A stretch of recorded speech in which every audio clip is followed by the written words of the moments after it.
Marcus stood in aisle 7 of the grocery store at 11:47 p.m., his calloused hands trembling as he counted the crumpled bills one more time. $4.37. That's all that remained between him and complete financial ruin. His 3-month-old daughter Emma had been crying for hours, and he knew exactly why. They were down to their last diaper, and it was already soaked through. The fluorescent lights buzzed overhead like angry wasps, casting harsh shadows under his eyes that spoke of sleepless nights and endless worry.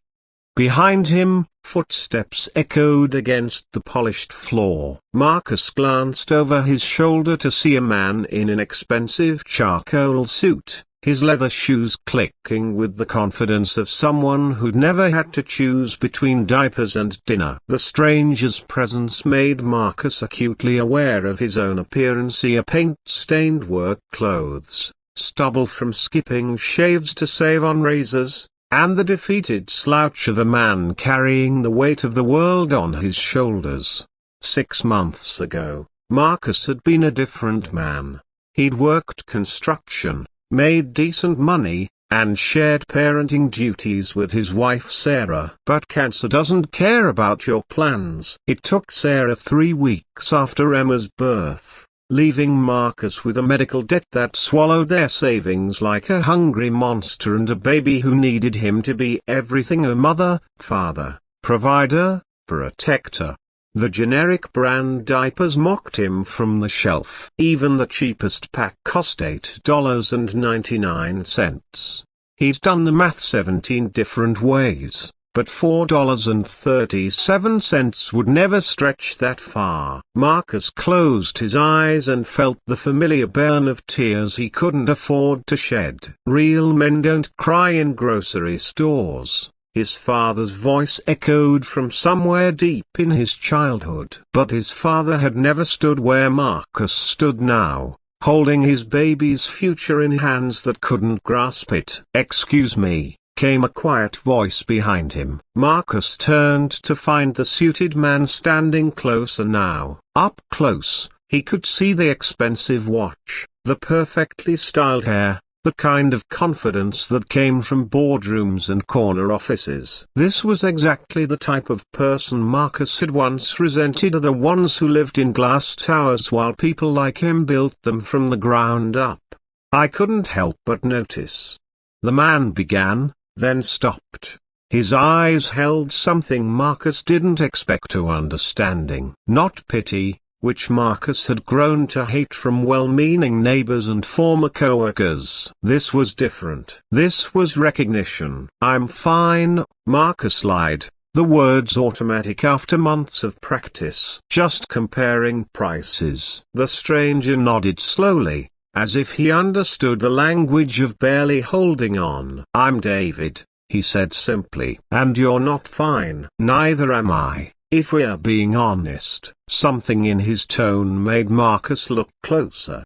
Beneath the expensive facade, David's eyes carried their own shadows. His wedding ring was gone, leaving only a pale band of skin that spoke of recent loss. His perfectly pressed shirt couldn't hide the slight tremor in his hands or the way he held himself like a man who'd forgotten how to be happy.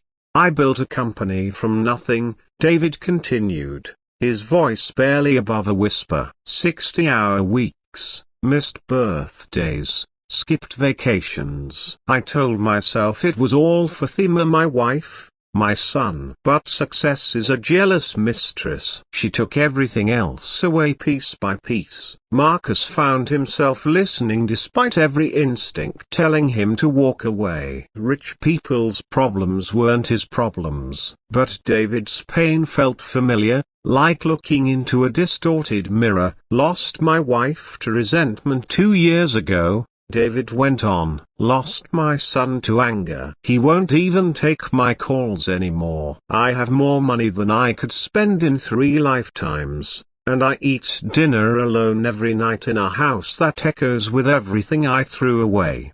The two men stood in the fluorescent lit aisle, surrounded by the quiet hum of refrigerators and the distant sound of a janitor's mop. bucket. Two fathers, worlds apart but somehow standing in the same shadow. Your daughter, David said, nodding toward Emma, who had fallen asleep against Marcus's shoulder. She's beautiful. How old? 3 months, Marcus replied, his voice softening the way it always did when he talked about Emma. Her name's Emma. She's everything. David smiled, and for a moment, the corporate mask slipped away entirely. My son was like that at 3 months. Perfect little fingers, that new baby smell. I used to count his toes every night before bed. His expression darkened. Back when he still let me. Marcus shifted Emma to his other arm, and David's eyes fell on the diapers still sitting on the shelf between them. The silence stretched until it became almost unbearable. I'll take them all, David said suddenly. What? The diapers? Every pack on this shelf. I'll buy them all. David was already reaching for his wallet, pulling out a black credit card that probably had no limit. I can't let you do that, Marcus protested, even as a desperate part of him wanted to accept. I don't take charity. It's not charity, David said firmly. It's investment, you see. I've been looking for something money can't buy, and I think I just found it. I don't understand. David pulled pack after pack of diapers from the shelf, loading up a shopping cart that appeared from somewhere. Purpose, he said, meaning a chance to do something that matters. You can't give me those things, but maybe I can help you give them to your daughter. Marcus watched in stunned silence as David cleared the entire diaper section, newborn through toddler sizes, premium brands and generic alike. Other late-night shoppers stopped to stare at the strange scene. A man in a $1,000 suit playing Santa Claus in the baby aisle while a young father stood frozen in disbelief.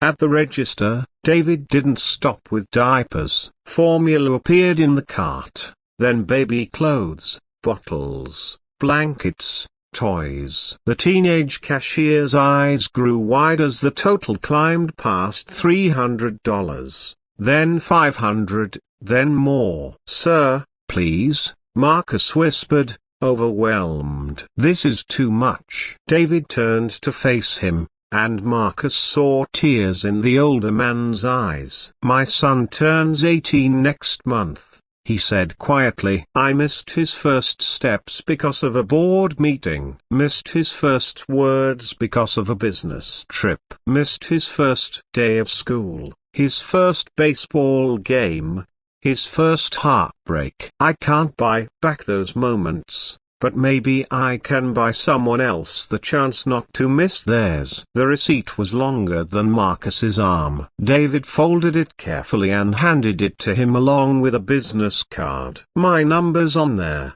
he said. When you need more supplies, when Emma needs anything, you call me. And when you're ready to get back on your feet, I've got construction contracts that need good men. Marcus stared at the card through blurry vision. David Chen, CEO, Chen Development Group, one of the biggest construction companies in the state. The kind of company Marcus had only dreamed of working for. Why? Was all he could manage. David smiled sadly as he helped load bags into Marcus's beat-up Honda. Because 18 months from now, when Emma takes her first steps, I want you to be there to see them.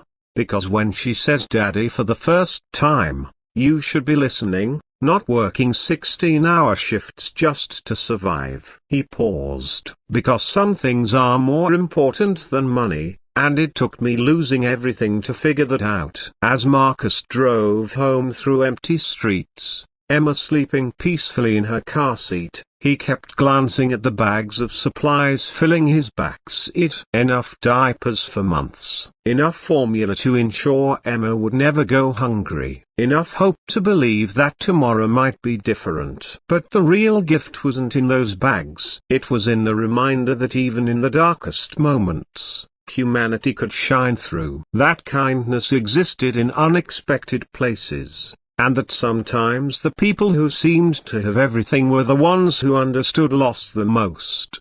3 weeks later, Marcus started his new job with Chen Development Group. 6 months after that, David met his son for coffee for the first time in 2 years, having learned that success meant nothing without someone to share it with. And Emma? She grew up knowing that the world, despite all its hardships, was still full of people willing to help a stranger in a grocery store aisle, no questions asked. Some lessons, Marcus realized, were worth more than all the money in the world.